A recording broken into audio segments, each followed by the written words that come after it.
First to another day of division and accusation in Canberra. Try as it might, the government just can't seem to regain control of the political agenda. Damage in recent weeks by an expenses scandal, by internal divisions over gay marriage. Today, another potential scandal came from left field. The target was the Trade Union's Royal Commissioner, Dyson Heydon. Labor called for his sacking after it was revealed he'd accepted an invitation to speak in an event organised by the Liberal Party. Well, last month, Mr Heydon accused Bill Shorten of lacking credibility during his appearance at the Commission. Now the government's been forced to defend Mr Heydon's impartiality and getting snarled up in the detail about the function's exact purpose. It is a very common thing for eminent public figures to speak at political occasions. Commissioner Heydon had accepted the invitation to raise funds for the Liberal Party. That function, Senator Conroy, is a public function. It is not a political function. The Royal Commissioner himself believed that it was inappropriate to give the address at a Liberal Party fundraiser. Is it a function of the Liberal Party, as you described in your previous answer, or is it not? Well, late today, the Royal Commissioner Dyson Heydon released an email exchange between his office and the organisers of the dinner. Those emails acknowledged the Liberal Party connection, but claimed that the dinner would not be a fundraising event. The response on behalf of Dyson Heydon made it clear he would not speak if the function could be described as a Liberal Party event. The Attorney-General, George Brandis, is a central player in both today's defence of Commissioner Heydon and the split over gay marriage. And I spoke to him just a short time ago in Parliament House. George Brandis, thanks for joining us. Pleasure, Tony. Now, you and the Prime Minister seem to be on different pages today on the Dyson Heydon affair. So when is a Liberal fundraiser not a fundraiser?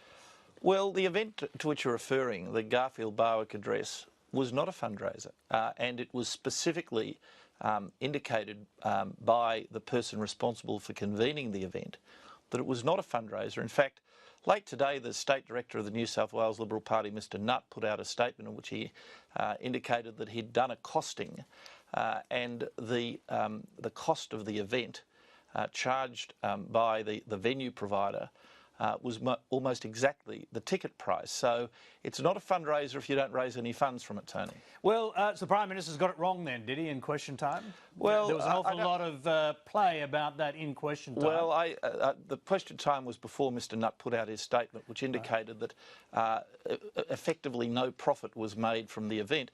It was an event that was put on by the New South Wales legal profession branch of the Liberal Party. But what it was a public lecture. It was a public lecture about a legal topic to an audience largely of lawyers. So it was an event that had an association with the Liberal Party because they put it on, but it wasn't actually a fundraiser. But are you, fair enough, well, are you suggesting in that case there was no problem of the Royal Commissioner appearing at an event which was nominally under the auspices, as it says in the email, of a branch of the part of the New South Wales Liberal Party? Well, I think the point that needs to be emphasised is that Mr Heydon, as one would expect, was punctiliously careful to make sure that the outrageous statements made against him by the Shadow Attorney-General and others on the Labor benches today couldn't honestly be made, which is why the Secretary of the Royal Commission sent an email to the organisers that said if there is any possibility, with the words any possibility bolded for emphasis by the way,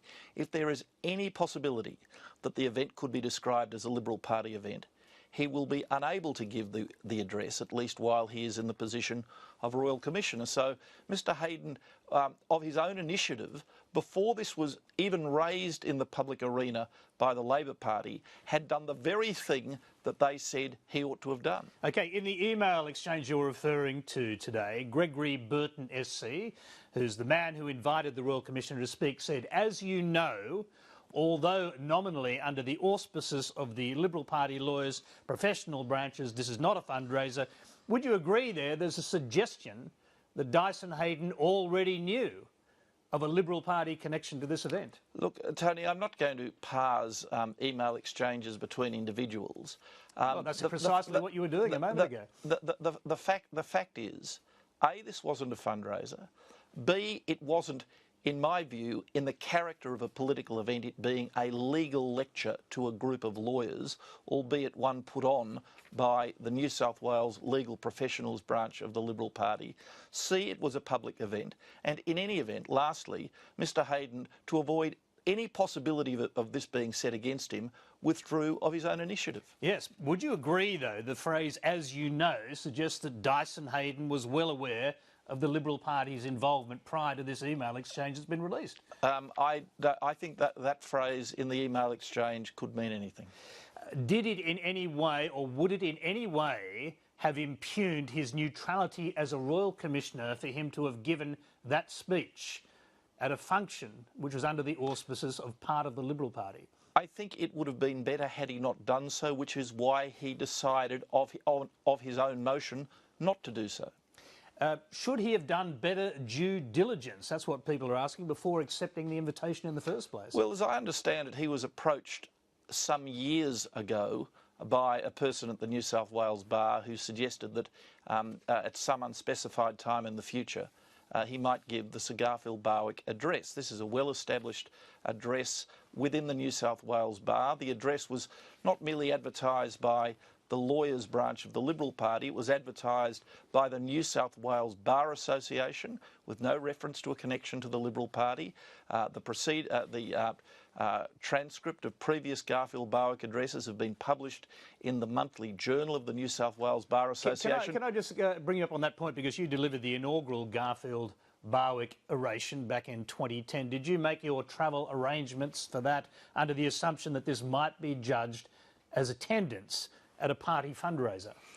No, not really. I was very flattered to have been asked to give the inaugural Garfield Barwick address, and the event that I attended was precisely of the character that I've just described. It was an address to a group of lawyers, almost entirely people from the New South Wales Bar and Bench. I gave a lecture that had absolutely nothing to do with politics whatsoever. I was conscious that the people organising the event were Liberal lawyers from the New South Wales Bar, but this was much more in the character of a Bar Association professional event than it was a political event. So you didn't treat this at all as travel to a party fundraiser when no. you looked at your own expenses? No. But in any event, Tony, I was in Sydney. I've checked my diary. I was, as it happened, in Sydney that day on other shadow portfolio related affairs in any event.